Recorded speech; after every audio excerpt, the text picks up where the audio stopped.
Welcome, everyone. Welcome, everyone. Testing. Do the remotes hear me okay? Okay.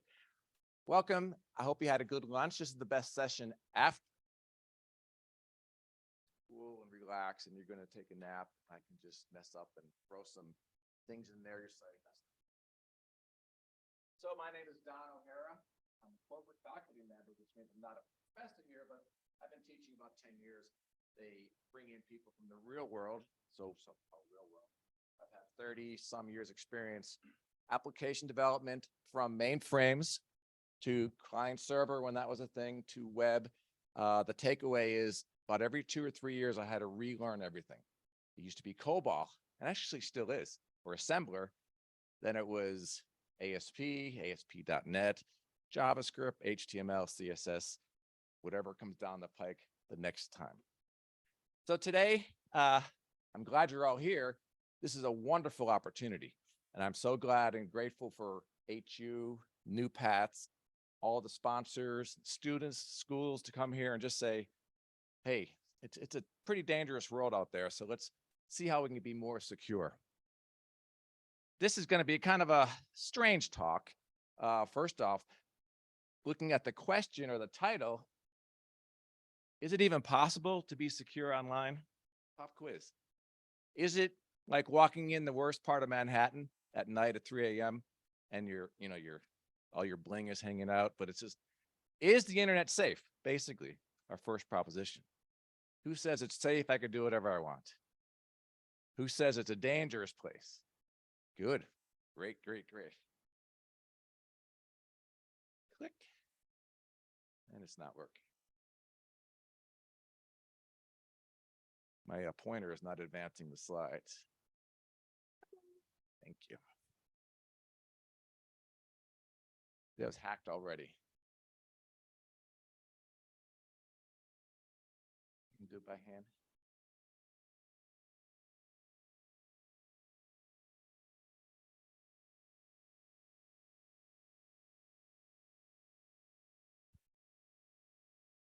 Can't sing, can't dance. But I do have redundant backup in, there we go. Who's that mug? Already did that. Corporate, yeah, I've done a lot of work here, there, on the world. Corporate faculty, which is awesome here at HU. Take advantage. Please advance. So you can't, right? How do you know if you're safe online? What feedback do you get if you're using a system? How do you know you're safe? I used to say, look for that little lock, look for the APS. Trust me. How many times have someone said, it's okay, download, what is that, Be Real, TikTok, it changes daily. It's okay, I'm a good developer, trust me. So if you can't tell, what can you do? You can learn about it, you're here today. What are the risks and dangers? Something in the way, but know what to do and know what to do, not to do. Sorry. Thank you very much. So if you're in a situation, you're dropped in on survival island, right? There's an alligator, polar bears. You cannot assume anything. So you're basically, what's that technical term? So you can learn about it, know the risks, and that's what we're going to try to do today. Advance, please.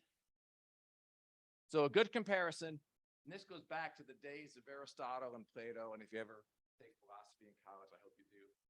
If you don't know something, compare it to something you do know. So who has ever got shocked?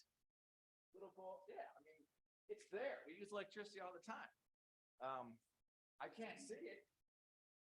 There's some cartoons where people were afraid of light bulbs that thought there's going to be, harmful rays. Who's ever had to get a piece of toast out of the toaster? Do you unplug it every single time? Oh my goodness. Oh my goodness. Have you ever used a hairdryer in a tub? Yeah, if you did, you're not here today. So I don't take risks. And you can say, well, isn't that where all the fun is? I take precautions. And I want to learn all about the science and physics, how to be safe. Please advance. Thank you.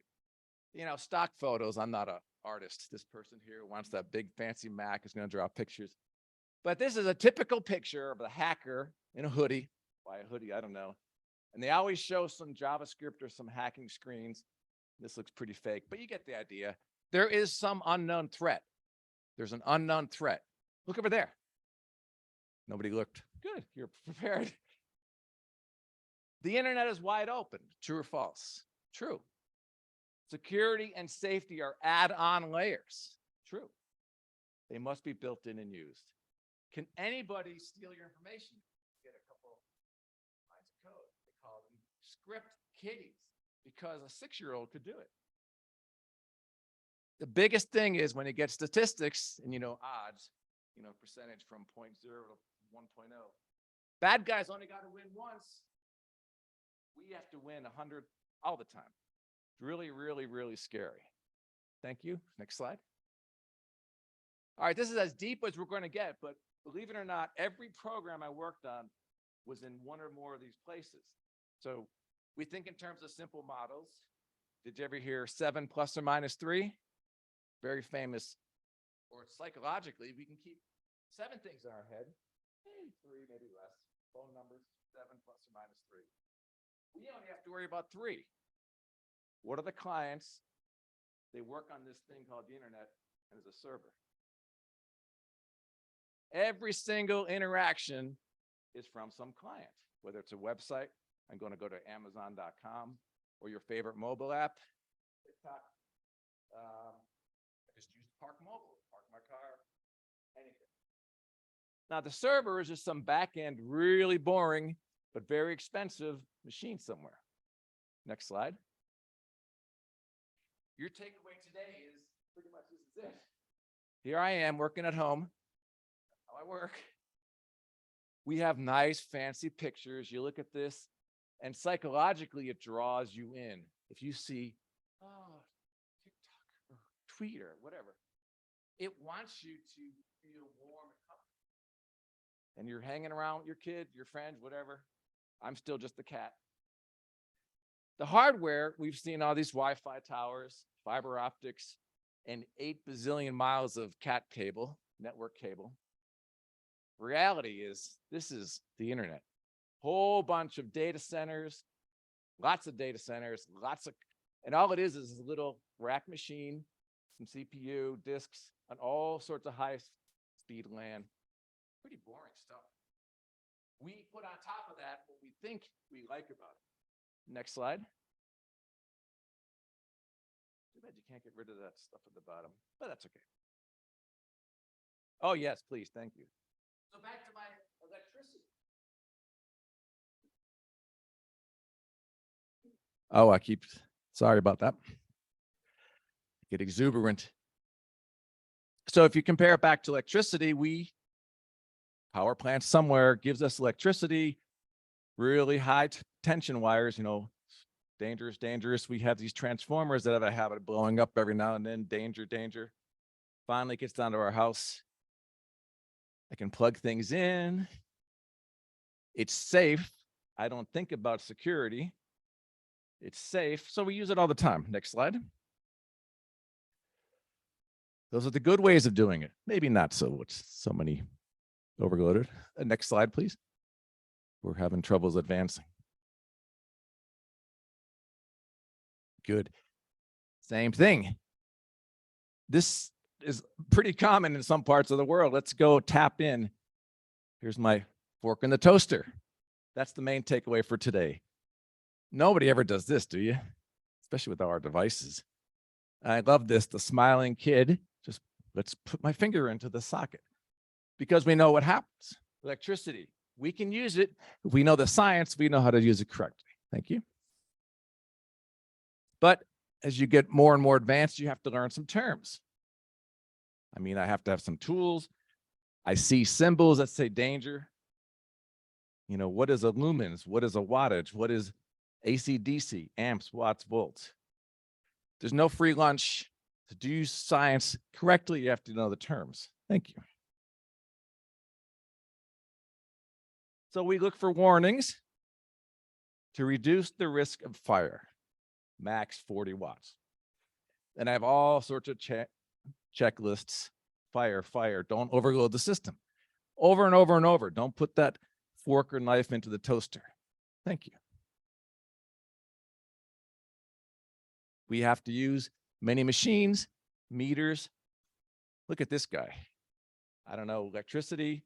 My nephew works over at J&J on automation with robots. You know, dual gloves, high tech, real expensive. Are you going to go, hello, a question?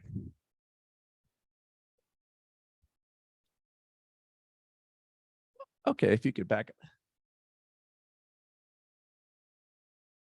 So it's just a measure of brightness. As we switch from, say, incandescent, fluorescent, compact fluorescent to LED, it's changing. And even I have to figure out, what are they talking about? It's a common denominator. It's just a measure if you went from centigrade to meters, or centigrade to Fahrenheit, to compare the brightness. So basically, we have to have lots of tools. We'll get back to the internet shortly. Thank you. There we go. What does it have to do? What does electricity have to do with internet safety? That's a question to think about on the way home. Continue. Good in time. So anyway, just to recap, electricity, we're going to compare to what can we do? We know it's not safe. This model is inherently unsafe. When they developed the internet in 60s, ARPANET, when they said, I can send a message from you to me across the wire. Oh, we don't have to worry about security. Who would want to hack anything? You know, we trust each other. You're friendly people. You have your nice social apps, the cat, this funny guy, hackers. You ever hear of phishing? Good. Basically, everybody wants to get at your data, your money, your reputation, your security. Continue. So just as with the light bulbs, great question on the lumens, what does that mean? Your takeaway today, what's TCP/IP, what's HTTP, what's HTTPS, et cetera, et cetera. There's no way around it. If you really want to understand it, to know what to do and what not to do, you have to look a little deeper. We could spend days, weeks, months, careers. There's other breakout sessions. You could have a career that focuses just on one area of security. Basically, you're playing a game of ping pong or tennis. Oh, sorry about that. The client sends a message across the internet to the server, back and forth, billions of times a second. Continue. This is as deep as we'll get. There's such a thing as an application layer stack, and this is the easy version. So if you're interested, keep digging into that. We pretty much work at the top level. You have your email apps, email system, applications, web pages. The HTTP protocol works here. But notice there's a lot more protocols or standards the way things work. The reason scientists or engineers do this is because if you had to think of all the pieces of the puzzle at once, you'd get overloaded. So today we're going to look at HTTP and HTTPS. Thank you. So if you're using a web app without the HTTPS, just plain HTTP, everything you send across is in plain text. So you type your password, and whatever hacker is in the background can see that. When you use the HTTPS, it's encrypted. Oops, back up a sec. So in the early days, there was no HTTPS. What was there just wasn't used and implemented. And Google decided we're going to encrypt everything. But so sometimes you don't even see the HTTPS. You might see a lock bar or a little lock sign. But it's up to you to know if the web page or application is using HTTPS. And your question, which I'm not going to answer because there's too many apps, how can you tell? Advance, please. So if you're in the cafeteria or in a mall and you have to pay for something, you could shout out your credit card information without HTTPS. So basically, if you're unsecured, anybody can get it, anybody can hear it. When it's secured, it looks like, gobbledygook. So basically, the whole internet is like this. unsecured until you add in security layer. Continue. So the whole question, how do you know you're safe? You have to look for feedback. One of the ways, you'll get this message, not secure. The problem is it's browser or application dependent. Sometimes you'll see your connection is not private. Your connection is not private. When you do use applications, pay attention to what kind of feedback you get. Are there any error messages? Do you know how to change the settings in your browser or your applications? Is there an alternative? Do you have to use that particular website? And no one wants to hear this, but when you're in doubt, do not use it. Continue. So going a little deeper, just as we saw that the electrician can use their meters, there are many, many tools that you can use to see what's going on behind the scenes once you understand the science and the engineering. So I'm going to go over just a simple one and point out some advanced one. The problem is there's a fine line between becoming, knowing how to use a tool and turning into a hacker. So there's a whole course on ethical hacking, really fascinating course. So in browser, I use Chrome, but all of the main browsers have these developer tools. I can go into the menu option and say, more tools, developer tools. So if I'm looking at a web page, this happens to be Washington Post, I get all the messages in the background, and it's blurry. There's a lot going on. All the HTTP, HTTPS traffic, any kind of messages. It's really interesting material. Highly recommend looking into that. And as you're developing, this is pretty much where you live to see what's going on in the front end. Continue. The other preliminary tool is, you would say again, view the page source. You want to look at the coding behind this particular page. But that requires you have to know how to read HTML, CSS, JavaScript. In the early days, you could see a lot more information behind the scenes by just doing view source. Now, a lot of it is obfuscated, hidden, encrypted, because they don't want you to see any secrets. One of the best sites to get started, w3schools.com, to get into HTML, et cetera, types learning. Continue. Now, advanced tools, and this requires you to have applications loaded. You can either get the free ones or the buy ones are more advanced. Earlier, I said in the client server model, it's basically unencrypted. If you have a client and you plug in on the network, you can pretty much see all the traffic that flows through your part of the network. And with tools, you can look in behind the scenes and see every payload, every bit of data. And there's also more tools that help you unencrypt it. And if you're unethical, you will buy tools that can hack and use that stuff for, bad purposes. So just to review, if you back up a second, one more page and one more. We started this by saying, how do you know you're safe online? You really can't tell. Assume you're not. How do you know what's going on? You learn the technologies, HTML, CSS, TCP/IP. The best thing is to see it in action, though. Learn to use the browser console, viewing the source code. That just gets you started. Once you know what to look for, you can use advanced network analyzers, network sniffers, they call them.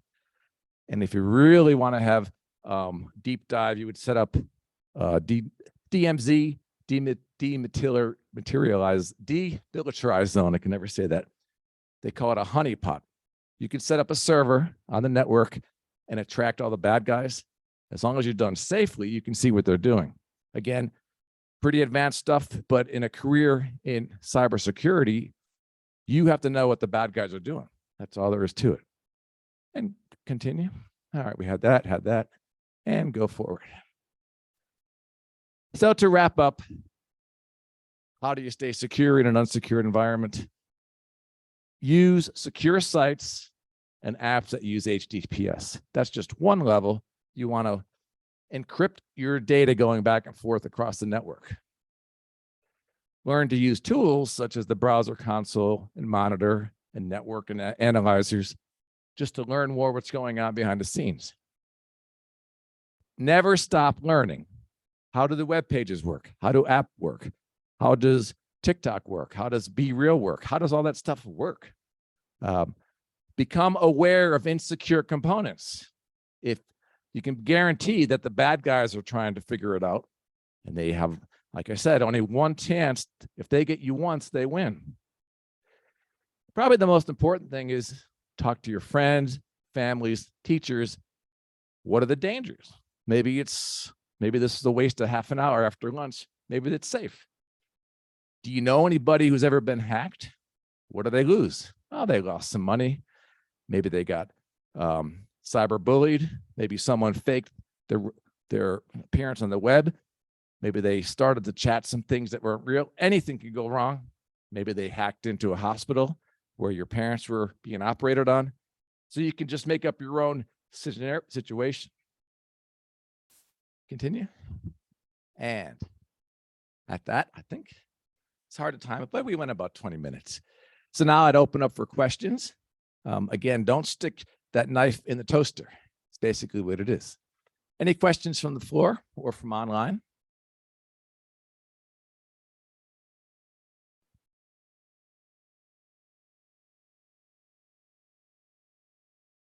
Has anybody used any of the browser tools? Yes. Yes, so I graduated computer science, bachelor's in computer science from University of Scranton, 2 hours north of 81 in 1985, when we just used pen and paper. There were no computers. Then I got a master's in computer science at Shippensburg in 1995.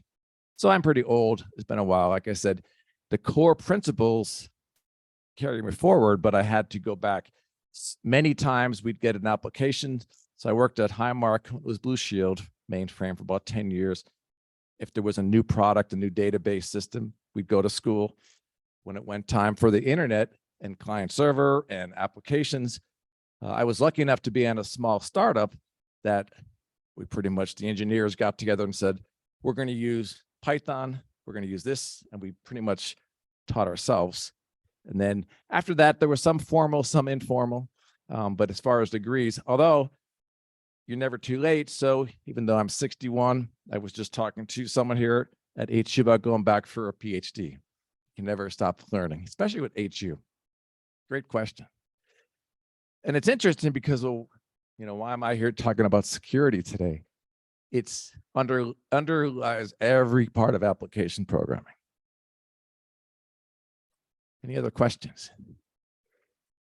Does anybody know anybody who was affected by being hacked, stolen information, stolen money? Yes.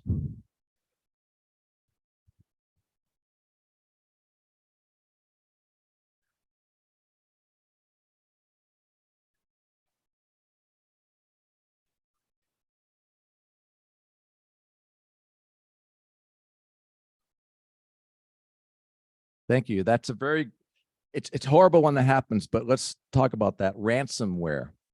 So what was the vector, the attack vector? So somehow they have a feed mill in Lancaster. It's an office. They have computers. Are they on the internet? Why do they have to be on the internet to run a feed mill? You cannot not be on the internet. So somehow there was maybe a software update that wasn't applied. It could have been a phishing hack that someone called them up and said, oh, this is Don in IT. I noticed your password is locked up. Can you give me your user ID and I'll change it? And click, we got you. I didn't mention it, but a lot of the attack vectors, how the bad guys get in, are human engineering.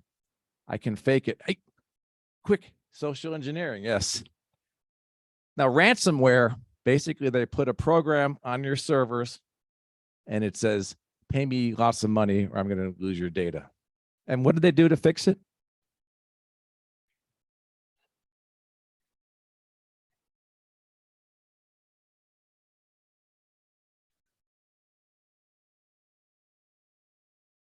So their business recovery, the business continuity plan said, if a flood comes and everything gets ruined, I can restore operations. I mean, feed. I mean, okay, we got cows, I suppose, or whatever, or tractors. I have paper backups. If I took your cell phone today and smashed it, how would you recover everything? Yeah, but if you back it up in the cloud, how do you know it's secure? Full circle back to the title of this little lesson here. How do you know you're secure? Yes. Have I ever been hacked? It is a good question because not that I know of, but the reason I don't know about it is because I have alerts. So credit cards, if I go to a gas station, within like a second, I get a notification, here's a charge. So I am counting on the fact that I've set up redundant systems to monitor activity and to get a feedback loop that says, I bought something online. Yep, there it is. And I try to do things correctly by not clicking on a link in an email or a text. I take the time of going to the web page directly. So short story, no, but I don't know about it. I mean, simple things like you get your statement every month, line by line by line. Some people say, I'll just throw it in the pile. It's up to you. But no, not that I know of. Great questions. Any other questions? Anything from online? Great. Well, I'd like to thank you. Yes, sir.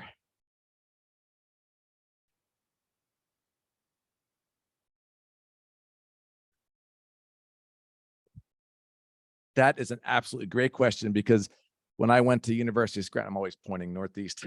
That's where it is. My best friend was electronic engineer, and I think electronic engineering knows more about computer programming than a programmer. So I don't know if I'd choose programming, especially, here's a pop quiz. What is one of the big headlines over the last couple of weeks between Microsoft, Google, or Alpha, Salesforce, Twitter? All these companies are doing what to their employees? Quick layoffs. 10,000 here, 20,000 here, 15,000 here. How could a company get rid of 10% of their staff? Via email, if they're using Slack or they're just there. Uh-oh, I can't get into my email. Then you get a note. Too bad, so sad, you're laid off. What do you do? So the core principles, and that happened to me. We early in 2000 in the life sciences, great firm, but they ran out of venture capital. And they said, all right, 15 engineers, we don't need you. It's like, whoa, what do we do? Oh, well, you just roll with it. Because I had the core principles of engineering, okay, I might have to ride it out. And then if you do what you like to do, that'll keep you going. So earlier we showed pictures of networking hardware. To answer your question, I don't know. People skills are probably really, really important. Anybody can write a program, even Chat GPT. Anybody know what that is? What is it?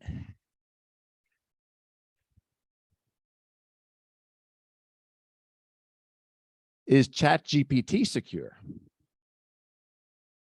So it goes back to terms. What does security mean? So if you're a lawyer, the first thing you'd have at the top of the contract is defining terms. That's how I should have started it. But any other questions from online? Great. Any other questions?